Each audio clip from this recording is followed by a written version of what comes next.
You think you can fix it? Solve my unfixable problem. And if you do, I'll give you everything. My jet, my stock, everything. Panic, stale and electric, choked the 50th floor boardroom of Astra-Core.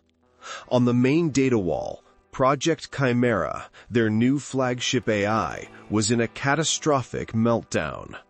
Julian Thorne, the arrogant billionaire CEO, was watching his empire burn in real time as his genius engineers stood by, pale and speechless.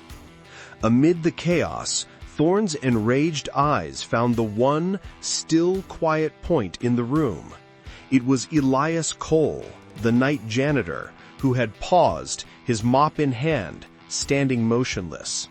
His eyes weren't on the panic, but locked on the unfixable code as it scrolled, bleeding red, down the main screen. Thorne, needing a target for his fury, pointed a sharp, accusing finger. The entire room, desperate for a distraction, turned. "What, you got an idea?" Thorne's voice was a blade, dripping with mockery. "You think you can solve what my PhDs can't?" A wave of cruel, relieved laughter erupted from the engineers. Phones were raised discreetly, their small red lights winking on to record the public humiliation of the help. Thorne, feeding on the laughter, smiled. "You know what? Fine," he boomed, playing to his new audience. "If you're so smart, fix this code." But what that rude billionaire CEO didn't know, what he couldn't know, was that the janitor could. And in the next 5 minutes, the man he had just publicly humiliated wouldn't just fix the code. He was about to show the entire stunned board who really ran the company. Welcome to Black Lives Story, where we tell the stories that deserve to be heard. You are not going to want to miss the moment this billionaire's jaw hits the floor. If you believe these stories need to be told, help us by taking 1 second to like, subscribe, and share this video. It's the best way to support the channel. Now, let's get back to that boardroom. The 50th floor war room of Astra-Core was a high-altitude prison of stale air and recycled panic. Through floor-to-ceiling glass, the city lights of San Francisco glittered like a galaxy far below, a silent, indifferent audience to the corporate death spiral unfolding within. This was the nerve center of a multi-billion-dollar AI empire. And the empire was burning. Project Chimera, the company's $100 billion flagship OS, was eating itself alive. A cascade of red alerts hemorrhaged across a 200-foot-long data wall. Client data wasn't just being lost. It was being obliterated, devoured by a ghost in the machine that no one could find. The stock ticker in the corner wasn't just falling. It was in a suicidal freefall. Unfixable, a lead engineer, a 28-year-old prodigy in a hoodie, stammered, his face pale. "The Colonel, it's not responding. It's a paradox." A paradox? That voice. That was Julian Thorne, a man who wore his billion-dollar valuation like armor. He was pacing the room like a caged panther, his tailored suit a wrinkled mess, his face a toxic mask of terror and rage. "You're telling me," Thorne snarled, his voice low and dangerous, "that our $100 billion platform has been brought to its knees by a philosophy problem? No, sir, it's a—" "Shut up," Thorne roared, slamming his fist on the central console. The room flinched. "You are the highest-paid engineering team on the planet. You're not engineers. You're interns. You're children playing with a loaded gun. Find me this unfixable bug, or I swear to God, every one of you will be blacklisted from Silicon Valley before sunrise." Now, his tirade was a familiar performance, a shield of noise and fury to hide one simple fact. Julian Thorne was terrified. He was a marketing man, a visionary of hype. He didn't understand the code. He just sold it. And now the code was betraying him. Through this digital inferno, a different kind of system moved. A simple analog presence. The slosh-slosh of water in a yellow bucket. The squeak of rubber wheels on pristine marble. The faint chemical tang of ocean breeze disinfectant cutting through the smell of burnt-out servers and cold sweat. Elias Cole. He was a ghost in the machine, a man in a gray janitorial uniform who moved with a quiet, methodical grace. He was in his late 40s, his face calm, his movements practiced. He didn't look at the screaming CEO. He didn't look at the panicked engineers. He looked at the trash. To the occupants of the 50th floor, Elias was not a person. He was a function. He was the force that made overflowing bins empty, the hand that wiped fingerprints from the glass. They didn't see him. They looked through him, their eyes fixed on the glowing screens that held their fate. But Elias saw everything. You see, the narrator reveals, Elias Cole wasn't just a janitor. He was a king in exile. This man, emptying a half-eaten box of stale pizza into his bag, was Code Prophet, the legendary, near-mythical systems architect from Google's golden age. He was the man who built the Citadel, the unbreachable, elegant, self-healing security framework that ran Google's entire cloud. He was the wizard who had single-handedly solved the quantum key vulnerability, a flaw that would have cost the industry trillions. He hadn't just written the book on secure frameworks, he was the book. And he'd walked away. The Citadel had cost him. It had cost him everything. The 90-hour weeks, the sleeping under his desk, the constant, crushing pressure of a world resting on his code. It had cost him his family. His wife, he remembered, had once called him a ghost. A man who was physically present, but whose mind was always in the digital world. She'd finally left, taking their daughter, tired of being less real to him than a line of code. The burnout that followed had been catastrophic. A breakdown that left him a shell. So he'd chosen this. Anonymity. A simple, physical job with a clear beginning and a clear end. He wasn't a wizard anymore. He was just Elias. And this was his piece. He pushed his cart near the central console, just as Thorne wound up for another tirade. His eyes, trained by 25 years of staring at complex architecture, drifted to the main data wall, to the unfixable bug. The engineers were frantic, digging into the OS application layer, searching for the error. Elias froze. His hand, reaching for Thorne's empty coffee cup, just stopped. He saw it. The engineers were digging in the wrong place. They were on the 50th floor, but the flaw was in the basement. It wasn't a paradox. It wasn't a ghost. It was a single, elegant, fundamental error in the kernel's memory allocation. A recursive loop so simple, so basic, it had been completely overlooked by the geniuses staring at it. They were trying to build a skyscraper on a cracked foundation. The code wasn't eating itself. It was just trying to follow an impossible, self-contradictory order, over and over, until it tore itself apart. It was sloppy. It was wrong. And it offended him. He hadn't written a line of code in 3 years. He was just here to take out the trash. But the system, his world, was broken. And Elias Cole couldn't let a broken system go. The slosh of the mop was a slow, steady heartbeat in a room having a coronary. Elias Cole worked his way around the perimeter, his movements economical, his path precise. He was a creature of analog, a man of simple loops. Dip, ring, glide, repeat. Around him, the digital world was tearing itself apart. Keyboards clattered like manic machine gun fire. Voices, sharp with caffeine and fear, cracked the air. It's not the application layer. I've firewalled it twice. The data packets are corrupt before they even hit the cache. It's in the kernel. It has to be. But the kernel is sealed. It's Project Chimera's whole selling point. It's unbreachable. Elias pushed his yellow bucket closer to the central terminals, the glowing heart of the war room. He was now just feet away from the main engineering pod. He kept his head down, mopping the pristine marble, but his ears, trained by years of debugging sessions, were listening. They weren't just panicked, they were lost.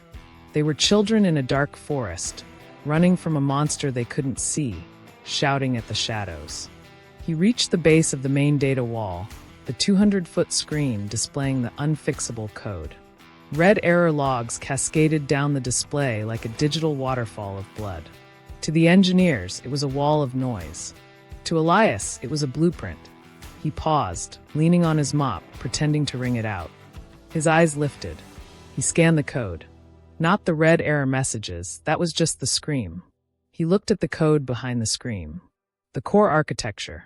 And then it happened. The slosh of the mop in his head went silent. The frantic shouting of the engineers dissolved into a dull, distant hum. The scent of ocean breeze and burnt electronics faded. His mind, that dormant, legendary engine, kicked into life. It was a physical sensation, a cold, clean click behind his eyes. The code on the screen snapped into sharp, three-dimensional focus. He wasn't Elias the janitor anymore. He was Code Prophet, and he was home. He saw the flaw. It was instant. Obvious. It was so simple, so fundamental, it was breathtaking. It wasn't a paradox. It wasn't a ghost. It was a single, misplaced line of code. A recursive function in the kernel's memory allocation protocol. A tiny, elegant loop that commanded the system to do the impossible. To build a new memory block inside the very memory block it was simultaneously trying to delete. It was a snake eating its own tail forever. And the geniuses in this room, with their PhDs and their six-figure salaries, had missed it. They were searching for a dragon while a single, venomous insect was poisoning the well. They were looking in the wrong dimension. Elias stood there, utterly motionless. His hands, chapped and calloused, gripped the mop handle, but his mind was 20,000 lines deep. He was no longer in the room. He was in the system. He was already building the patch in his head. A simple kill switch. A new variable definition. Maybe 7 lines of code. 10 to be safe. It was beautiful. His stillness in a room of pure, kinetic panic was what betrayed him. "What the hell are you looking at?" The voice was a whip crack. Julian Thorne, his face purple with rage, had stopped pacing. He was staring at Elias, the one still, silent thing in his universe of chaos. A janitor, staring at his unfixable, $100 billion problem. Elias woke up. The sound of the room rushed back in. He blinked, pulled from the code, and looked at the furious billionaire. "Get out!" Thorne snarled, his terror finding a perfect, defenseless target. "We don't pay you to stare, you idiot. We pay you to clean up our trash. Now get out of my sight." Elias nodded, his face impassive. He began to move his cart. But he was too slow. Thorne needed to vent. He needed to hit something. "In fact, don't even touch that console." Thorne shouted, stepping toward him. "Get your dirty hands off the equipment. You'll probably break it worse. God knows what filth you're tracking in here." A few of the engineers, relieved the spotlight was off them, let out nervous snickers. The laughter was like gasoline. Thorne's eyes lit up. He had an audience. He decided to make an example of this nothing. He stalked over to Elias, a cruel, mocking smile spreading across his face. He was performative now.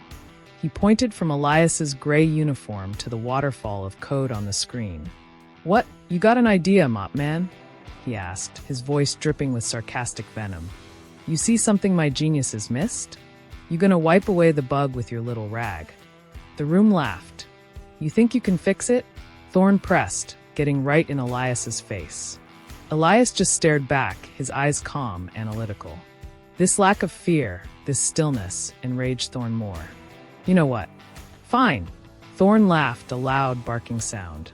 He threw his arms up, playing to the room. "The janitor wants a shot. Let's hear it, old man. If you're so smart, fix this code." He let the ridiculousness of the challenge hang in the air. He was a god, and this was his court jester. "Go on," Thorne goaded him. "Solve my unfixable problem. And if you do," he laughed again, a sound of pure, arrogant mockery, "I'll give you everything. My jet, my stock, everything." The boardroom erupted in laughter. It was the first moment of relief they'd had all night. They clapped, they whistled. The janitor, fixing the code. It was the funniest joke they'd ever heard. Through the noise, Thorne leaned in, his smile gone, his voice a venomous whisper. "Or you're fired. Get back to your bucket. You have 10 seconds to get out of this room before I call security." The room was still snickering. But the challenge, though a joke, had been issued. Elias Cole looked at the furious billionaire. He looked at the laughing engineers. And then he looked back at the beautiful, broken, bleeding code on the wall. He let his hands fall from the mop. "Your problem," Elias said, his voice quiet, clear, and cutting through the entire room, "isn't the data sync. It's a recursive loop in the kernel's memory allocation. You're creating a data paradox." The laughter didn't just stop. It died, sucked from the air, as if a vacuum had been turned on. Julian Thorne's mocking smile froze, then slowly dissolved into a mask of pure, stunned disbelief. The silence that fell on the 50th floor was a physical weight. The frantic clatter of keyboards, the panicked shouts, the very hum of the room. It all died, sucked into the vacuum created by Elias's quiet six-word diagnosis. "You're creating a data paradox." Julian Thorne's mocking smile was gone, frozen in place like a grotesque mask. The engineers stared, not at their CEO, but at the janitor. He hadn't just spoken, he had pronounced. He used their language, but with an authority none of them possessed. Rena, the 28-year-old lead engineer, was the first to move. Her eyes darted from Elias's calm face to the main data wall. Her fingers flew across her own terminal, her breath held. She wasn't challenging him, she was checking. Her face went white. My God," she whispered, her voice amplified in the dead quiet room. "The kernel, the memory stack. It's eating itself." He's right. That one word, right, was the trigger. Thorne's stunned disbelief fractured, and what poured out was pure, narcissistic rage. He hadn't just been challenged, he'd been publicly, surgically undressed by the help. His joke, his "I'll give you everything" offer, had just become a terrifying possibility.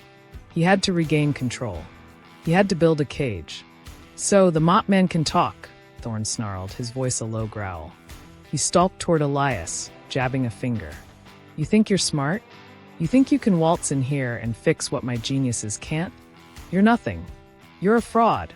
"Sir," Rena started, "his diagnosis is—" "Shut up," Thorne roared, rounding on her. He turned back to Elias, his eyes gleaming with a new, cruel idea. He would turn the joke into an execution. "Fine," he shouted, throwing his arms wide. "You're so smart. You've got 10 minutes. 10 minutes to fix it." He was pacing now, a shark sensing blood. "But if you can't, if this unfixable bug is still there in 10 minutes and 1 second, you're not just fired. I'll have you arrested. I'll have you thrown in a cell for corporate espionage. I'll tell the world you caused this. I'll ruin you." He leaned in, his voice a venomous whisper. "Do you understand me?" The room held its breath. It was an impossible trap. No one could debug a live kernel in 10 minutes. Elias Cole looked at the furious billionaire. He looked at the ticking clock that just appeared on the main screen, a red digital guillotine, 9:59.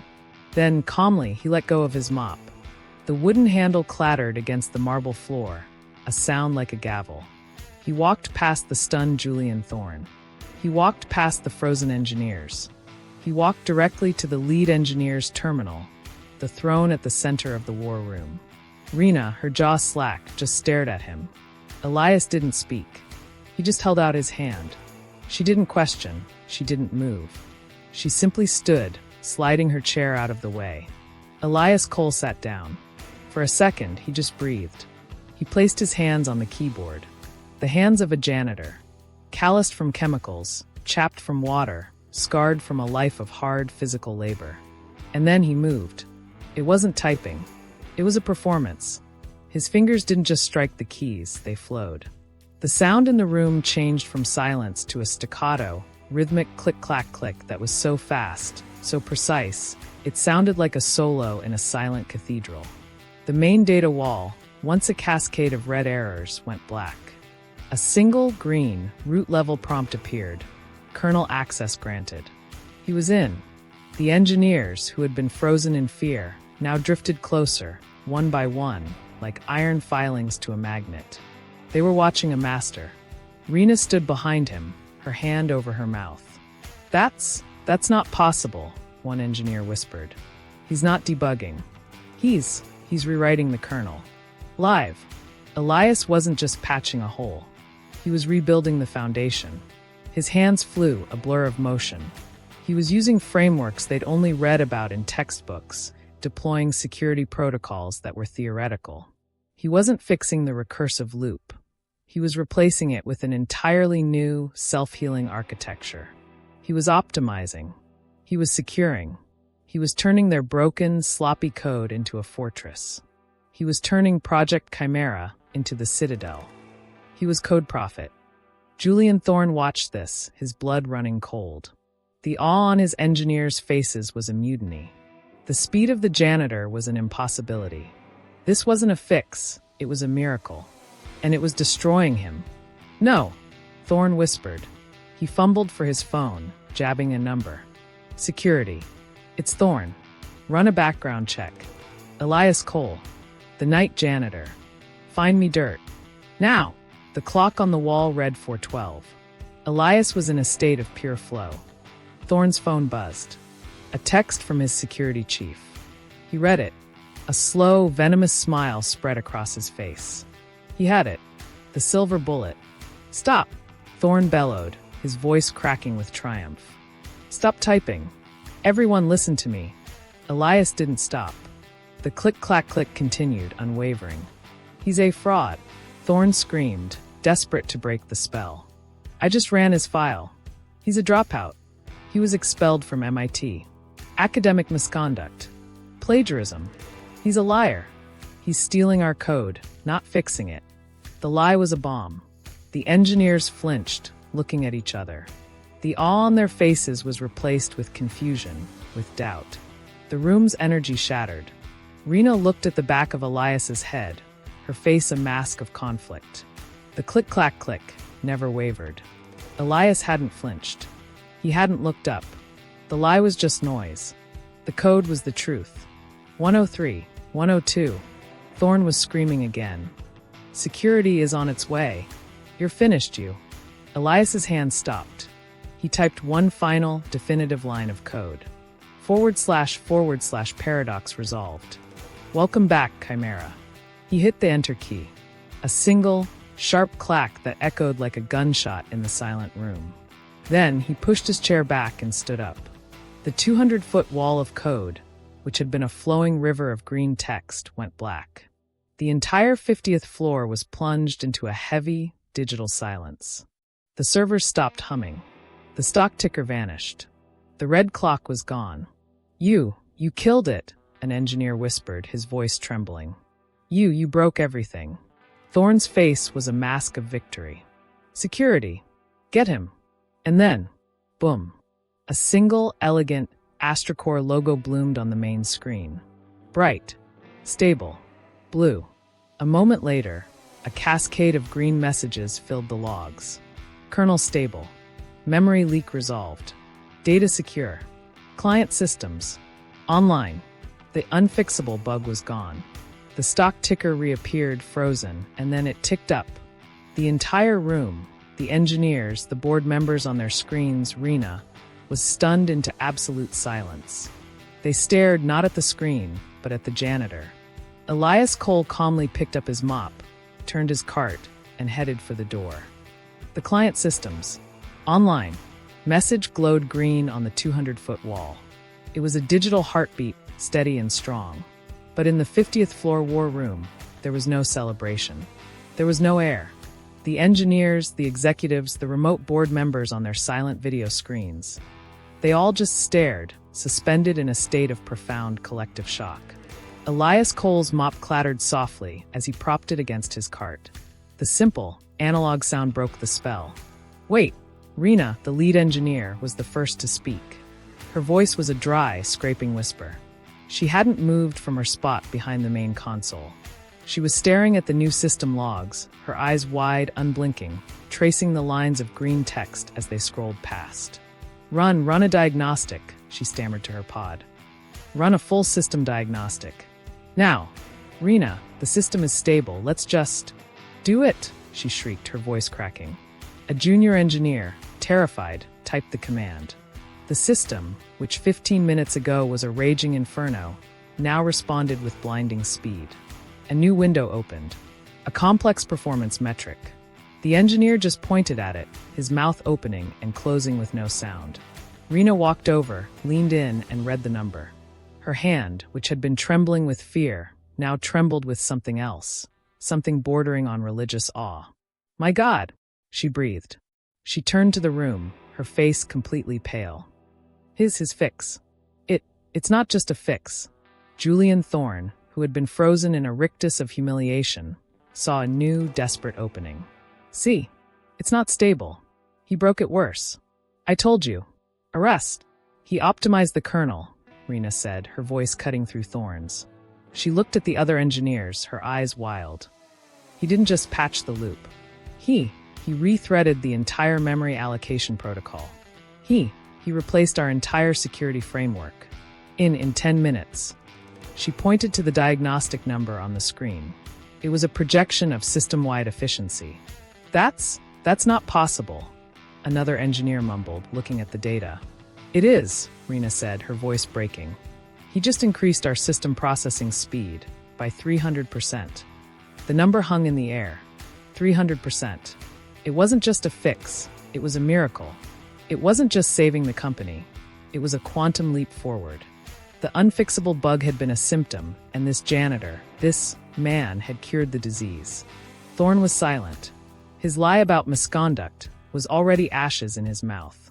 But the final, devastating blow had yet to land. A younger engineer, a junior architect who had been silent the entire night, was now hunched over Rena's abandoned console. He wasn't looking at the performance metrics. He was scrolling, slowly, through the lines of code Elias had written. The 7, then 10, then hundreds of lines of new, beautiful, perfect code. "The framework," the young man whispered, his voice trembling with a different kind of emotion. Not fear, not awe, recognition. He was tracing the logic, the elegant, minimalist, unbreachable structure. The way he built the paradox solution, the way the system heals itself. I've seen this architecture before." He looked up, not at the board, not at Thorne, but at the man in the gray uniform who was now calmly wiping a smudge from his cart's handle. "That framework," the young man said louder, his voice shaking. "The nested loop kill switch. The self-healing variables. That's the Citadel framework. It's Code Prophet." The name landed like a nuclear bomb. Code Prophet. Every engineer in the room froze. It was a name spoken only in legends. A myth. The ghost in the original Google machine, the architect who had built the digital world they all lived in, and who had vanished. The young engineer was on his feet now, his eyes filled with tears. He was looking at Elias. "There's only one person who ever coded like that," he said, his voice cracking. "The one who wrote the book. The original architect of the Citadel. The man who solved the quantum key. Oh my God, you're Elias Cole." The room exploded. It was a chain reaction. The engineers who had been laughing at him 20 minutes ago were now stumbling over themselves, their faces a mask of horrified, ecstatic realization. "Elias Cole? He's been here? This whole time? He emptied my trash." Julian Thorne didn't understand the name. He didn't understand Code Prophet, but he understood the reverence. He understood, in that sickening final instant, that he hadn't just insulted a janitor. He had humiliated a god. And he had done it in front of his board. On the video wall, the silent, watching faces of the board members came to life. Their expressions had passed through panic, through confusion, through awe, and had now settled on something far more terrifying. Cold, unified contempt. A red light blinked on. It was the chairman. "Mr. Thorne," the chairman's voice boomed, a sterile Arctic sound. "You told us 30 minutes ago that our $100 billion asset was gone. You blamed your team. You panicked." "Sir, Thorne began, his voice a desperate squeak. "Then," the chairman continued, "you found a scapegoat. A janitor. You lied about his credentials. You tried to have him arrested. It was a misunderstanding. The stress. The man you just tried to have arrested, Mr. Thorne," the chairman's voice dropped, and the entire room felt the temperature plummet, "is Elias Cole. A man whose former salary was higher than your entire executive bonus pool. A man who in 10 minutes just saved this board and this company from your incompetence. He didn't just fix the code. He just became our single greatest asset." The chairman paused. "Your lie about MIT. Academic misconduct was particularly desperate. Thorne was white. He was a ghost. He was the one who was invisible now. The engineers, Rena, the entire room. They were all looking at Elias Cole. Elias, who had been wiping down his cart, finally looked up. He looked past the engineers. He looked past the whimpering, broken billionaire. He looked directly into the camera at the chairman of the board. And he just waited. The client systems. Online. Message was a green beacon of hope in the war room. The silence that followed was not one of panic, but of profound, shattered disbelief. The engineers, the remote board members, the very air in the room, all seemed to be holding their breath. They were staring at Elias Cole, the man who had just in 10 minutes wrestled a $100 billion demon to the ground and saved their world.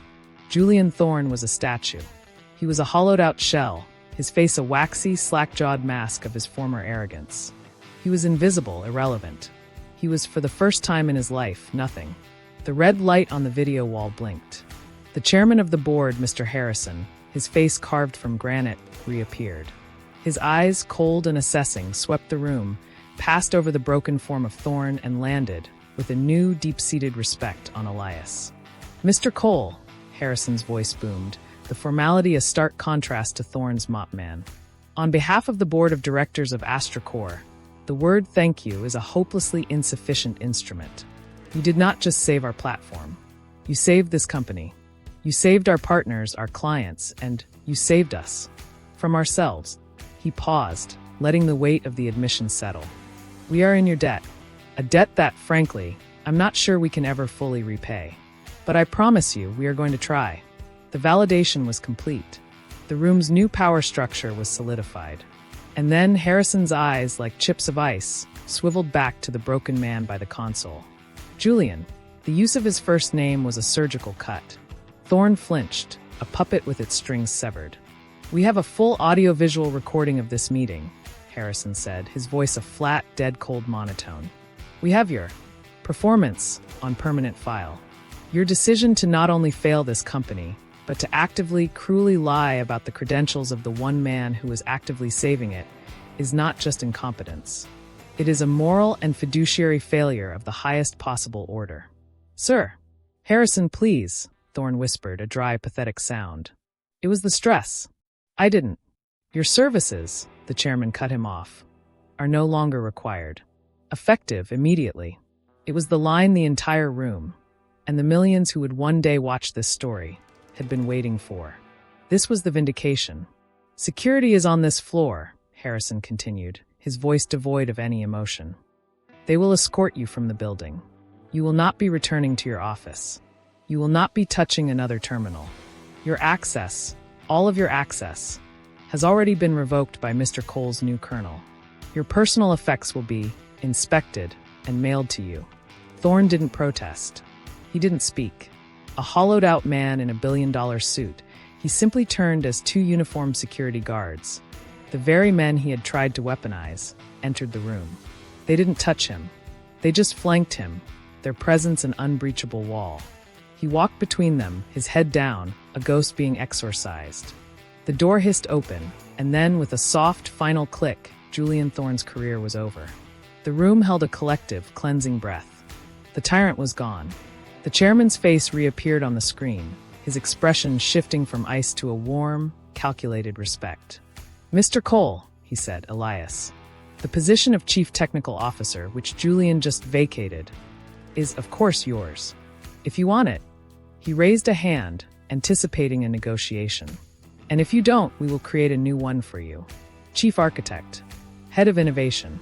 We will build a new lab for you, fund any project, poach any team. The point is, name your price. A blank check. We are prepared, this instant, to make you the highest paid engineer on Earth. Because as of 10 minutes ago, it's clear that's exactly what you are." It was the offer of a kingdom. The blank check. The everything that Thorne had mockingly promised. All eyes went to Elias. The engineers, Rena, the board. They were waiting for his acceptance, for his victory speech. Elias was silent. He looked at the massive screen, at the face of the chairman offering him the world. He looked at the main terminal, his throne. And then he looked at his cart, at his yellow bucket, at his mop. Slowly, he walked past the terminal. He walked to his cart. He picked up the mop, the smooth, worn, wooden handle feeling solid in his calloused hands. He walked back, not to the terminal, but to the center of the room, directly under the main video camera. He held up the mop, not as a joke, but as a symbol. "Mr. Harrison," Elias said, his voice calm and clear. "I appreciate the offer, but I don't want his job." The board was stunned. Rena looked confused. "That job," Elias continued, "is about meetings. It's about vision. It's about talking. I'm not a talker." He paused, and a rare, thin smile touched his lips. "I'm a worker." He turned to Rena and the other engineers, who were watching him with a reverence they usually reserved for code. "You were right about one thing," he said, turning back to the screen. "I am here to clean up the company." He let the line hang. "I want my job. My real job." He pointed, not with the mop, but with a single sharp finger, at the glowing green code on the wall. This 300% optimization, this isn't a miracle. This is a patch on a filthy system. Your foundation is still sloppy. Your architecture is still dirty. It's full of bugs of old, arrogant, inefficient code.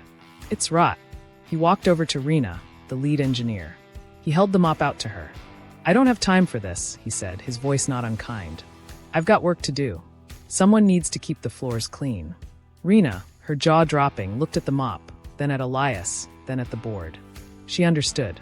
She took it, a new, symbolic mantle of leadership.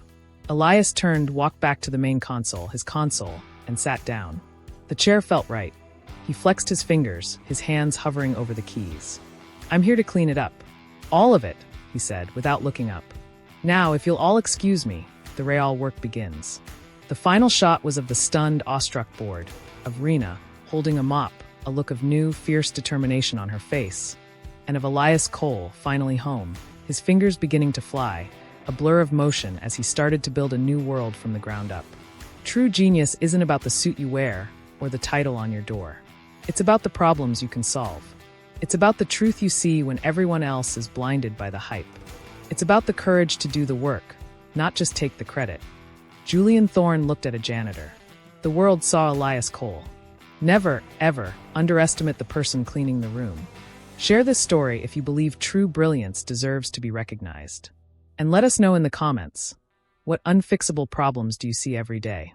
Welcome to Black Lives Story. Subscribe for more.